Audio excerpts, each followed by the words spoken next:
Hello दोस्तों, मेरा YouTube channel में आप लोगों का फिर से स्वागत है और मेरा नाम है रहमुद्दीन अंसारी और आप देख रहे हैं मेरा YouTube channel seller Ansari.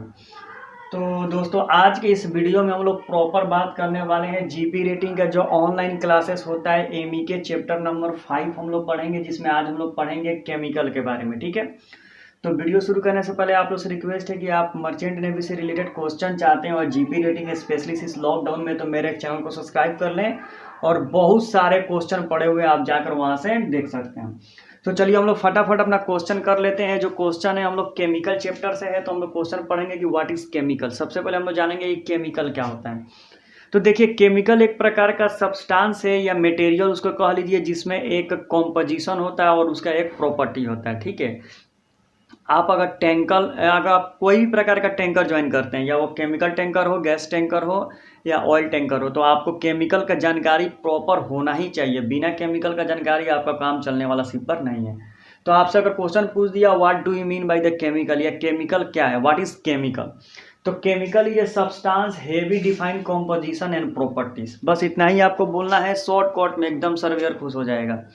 What is chemical, तो chemical is a substance heavy define composition and property. Chemical एक सब्सटेंस है जिसका कुछ कॉम्पोजिशन होता है और जिसकी कुछ प्रॉपर्टीज यानी गुण होती है। ठीक है, तो chemical is a substance heavy define composition and properties. ठीक है,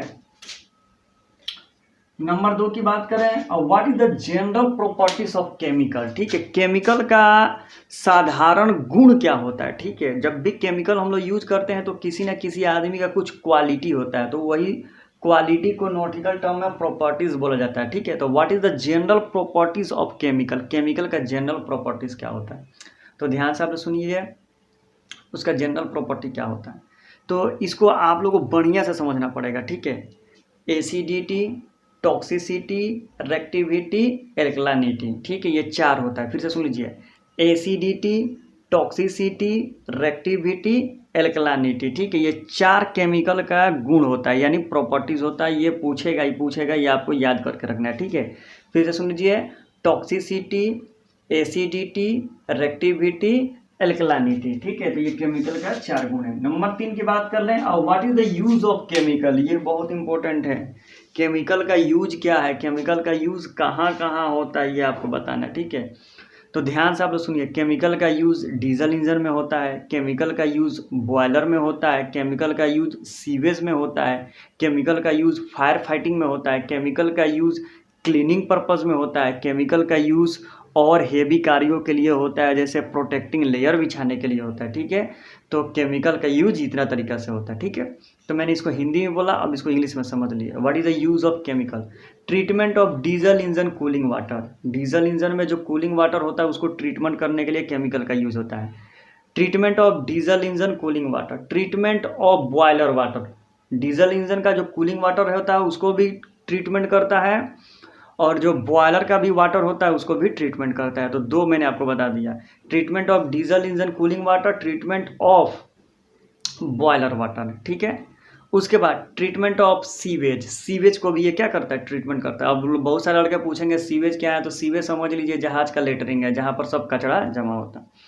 तो ये हो गया। उसके बाद treatment of fuel oil. Fuel oil को भी ये क्या करता है, केमिकल ट्रीटमेंट करता है। तो कितना आदमी को ट्रीटमेंट किया, treatment of diesel engine cooling water, treatment of boiler water, treatment of fuel oil, treatment of sewage. ठीक है, 4 हुआ। उसके बाद फॉर प्रोटेक्टिंग द लेयर, ये लेयर को प्रोटेक्ट करता है। उसके बाद फॉर क्लीनिंग पर्पस, क्लीनिंग में भी इसका उपयोग होता है। उसके बाद for use filling the fire fighting equipment, fire fighting equipment में इसका उपयोग किया जाता है। फायर फाइटिंग इक्विपमेंट में स्पेशली फायर एक्सटिंग्विशर में होता है। तो मैंने आपको बता दिया, फिर से सुन लीजिए, treatment of diesel engine cooling water, treatment of boiler water, treatment of fuel oil, treatment of sewage, for cleaning purpose, for protecting the layer, for filling the fire fighting institution या फायर इंस्टिट्यूशन। ठीक है, तो ये आपका chemical का use होता है। अब केमिकल का यूज कहाँ नहीं होता है, तो जो खाने पीने की चीज होती है, जैसे प्लेट हो गया या यूटेंसिल, कोई भी चीज हो गया जो खाने पीने की चीज होती है, वहां पर केमिकल का यूज आप नहीं कर सकते हैं। ये क्वेश्चन पूछ सकता है सर्वेयर कि केमिकल का तो तुम यूज बता दिए, अब कहाँ केमिकल का यूज नहीं करना चाहिए, तो खाने पीने की चीज पर, जिसको यूटेंसिल भी बोलते हैं। ठीक है, अब what are the risk will facing well handling, बोल रहा है what are the risk will facing well handling. यानी केमिकल का जब हम यूज़ करते हैं तो हमें क्या केमिकल जब हम लोग यूज़ करते हैं तो हमें क्या फेस करना पड़ता है, ठीक है। What are the risk well facing will handling chemical, यहाँ पर क्वेश्चन में आप लोग उतार लीजिएगा केमिकल्स। यानी जब हम लोग केमिकल को हैंडल करते हैं तो उस समय हम लोग क्या रिस्क होता है, हम लोग को क्या रिस्क का सामना करना पड़ता है, ठीक है। इसका क्वेश्चन यही होगा। तो आप लोग समझिए क्या होगा, अगर हम लोग केमिकल का यूज़ करते हैं तो स्प्लैश ऑन बॉडी, हमारे बॉडी पर वो क्या हो जाएगा, केमिकल आ सकता है। फ्यूम्स होगा, फ्यूम्स यानी उससे जो गैस निकलेगी केमिकल से हमारे ब्रीथिंग सिस्टम को खराब कर सकती है। उसके बाद स्पिल हो जाएगा, यानी केमिकल फैल भी सकता है। उसके बाद रिस्क ऑफ फायर, फायर भी हो सकता है। तो ये 4 चीज़ें आपको ध्यान देनी है। तो कैसे बोलेंगे, स्प्लैश ऑन बॉडी पहला हो गया, उसके बाद स्पिल हो गया, और उसके बाद फ्यूम्स हो गया, और उसके बाद जो लास्ट आपका क्या होगा, तो रिस्क ऑफ फायर का भी रिस्क होगा। तो ये 4 चीज़ें आपको हैंडल करना पड़ेगा, ठीक है। नंबर 5 की बात कर लें, name the special PP we will use well handling the chemical. बोल रहा है कि जब केमिकल आप यूज़ करेंगे तो कौन स्पेशल पीपी आपको यूज़ करना पड़ेगा, उसके बिना आपको केमिकल यूज़ नहीं करना पड़ेगा। तो पीपी मतलब आप समझते हैं पर्सनल प्रोटेक्टिव इक्विपमेंट या पर्सनल प्रोटेक्टिव गियर। तो केमिकल यूज करने के लिए आपको क्या क्या पहनना पड़ेगा, तो सबसे पहले आपको सेफ्टी गगल्स पहनना पड़ेगा, रबर हैंड ग्लव्स पहनना पड़ेगा, उसके बाद आपको फेस मास्क पहनना पड़ेगा, ठीक है, मास्क जिसको बोलते हैं मास्क, ठीक है। उसके साथ आपको एप्रॉन पहनना पड़ेगा, ठीक है। उसके साथ आप केमिकल सूट भी पहन सकते हैं, नॉर्मली मैंने पहन सकते हैं, ठीक है, लेकिन आपको 4 चीज़ें पहनना ही पड़ेगा, सेफ्टी गॉगल्स और सेफ्टी हैंड ग्लव्स, वो भी रबर टाइप का होना चाहिए, फेस मास्क और एप्रॉन। अब लड़के पूछेंगे कि एप्रॉन क्या है, आप देखे होंगे आप लोग की आपकी अम्मी या मेरी अम्मी कोई भी किचन में खाना बनाती है लो तो इस तरह वो पहन कर बनाती है, ठीक है, तो उसी को बोलते हैं एप्रॉन, ठीक है, ये हैंडल करता है। उसके बाद साथ आप चाहे तो केमिकल सूट पहन सकते हैं, अगर डेंजर बहुत केमिकल है तो केमिकल सूट पहनना पड़ेगा, अगर नॉर्मल केमिकल है तो जरूरत नहीं है। What are the precaution will we take why handling the chemical, बोल रहा है कि आप जब केमिकल यूज़ करेंगे तो आपको क्या प्रिकॉशन लेना पड़ेगा, ठीक है। आप केमिकल जब यूज़ कर रहे हैं तो आपको क्या क्या प्रिकॉशन लेना पड़ेगा, तो ध्यान से आप लोग सुनिए। Read the instruction of container of chemical body. सबसे पहले आपका जो कंटेनर जो केमिकल है उसमें जो इंस्ट्रक्शन दिया गया उसको बारीकी से पढ़ेंगे। उसके बाद रीड द केयरफुली MSDS, यानी जो MSDS है, यानी MSDS का मतलब होता है मटेरियल सेफ्टी डाटा शीट। वो आपका शिप पर मिलता होता है, जो केमिकल आप यूज़ कर रहे हैं तो उस केमिकल में कितना क्वांटिटी यूज़ करना है, कहाँ यूज़ करना है, कैसे यूज़ करना है, पूरा बारीकी से लिखा होता है। तो read the carefully of MSDS sheet यानी material safety data sheet. Use correct quantity of chemical, आपको जितना केमिकल यूज़ करना है उतना ही केमिकल आपको यूज़ करना पड़ेगा, ठीक है। और उसके बाद वेयर द स्पेशल PPE, आपको स्पेशल PPE पहन कर ही ये सब आपको यूज़ करना है। उसके पास do not use of chemical with broken container, अगर कोई कंटेनर ब्रोक हुआ है यानी उसमें से केमिकल ऑलरेडी निकला हुआ है तो वो कंटेनर आपको यूज़ नहीं करना है। तो ये चीज़ें आपको ध्यान में रखनी है कि ये चीज़ें आपको करना है। उसके बाद keep the first aid ready, आपको फर्स्ट एड भी क्या करना है, रेडी रखना है। Keep the first aid ready यानी फर्स्ट एड बॉक्स भी आपको रेडी करके रखना है। उसके बाद when the using of chemical dispose the empty container as a instruction of manufacture, यानी केमिकल यूज करने के बाद आपको क्या करना है कि जो एम्प्टी कंटेनर बचा हुआ है खाली उसको डिस्पोज कर देना है, इंस्ट्रक्शन जो मेकर इंस्ट्रक्शन है उसके हिसाब से। तो आपको क्या क्या प्रिकॉशन लेना पड़ेगा, पहला लेना पड़ेगा read the instruction of container body, उसके बाद read the carefully MSDS sheet, उसके बाद use correct quantity in chemical, उसके बाद आपको क्या करना है, keep the first aid ready, माने फर्स्ट एड बॉक्स आपको रेडी करके रखना पड़ेगा। उसके बाद use only correct quantity of chemical, do not use broken container chemical.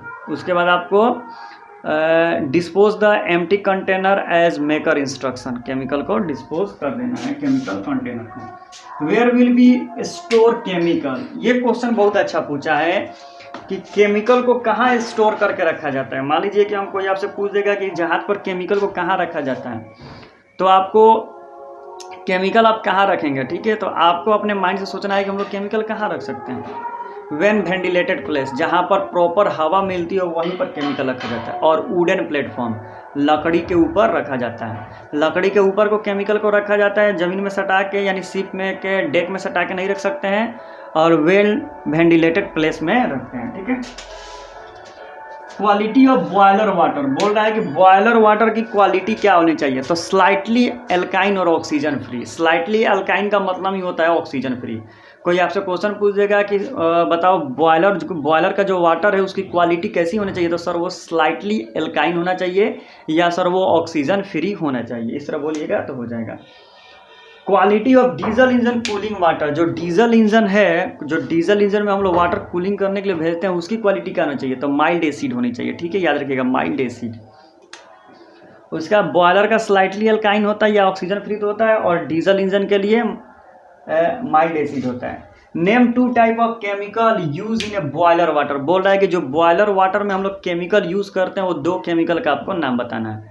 तो पहला होता है सोडियम कार्बोनेट और दूसरा होता है हाइड्रोजन, याद रखिएगा सोडियम कार्बोनेट, पहला होता है सोडियम कार्बोनेट और दूसरा होता है हाइड्रोजन। जो सोडियम कार्बन होता है वो स्लाइटली एल्काइन बनाता है, ठीक है, यानी जो वाटर होता है उसको स्लाइटली एल्काइन बनाता है, और जो हाइड्रोजन होता है वो ऑक्सीजन फ्री बनाता है, ठीक है।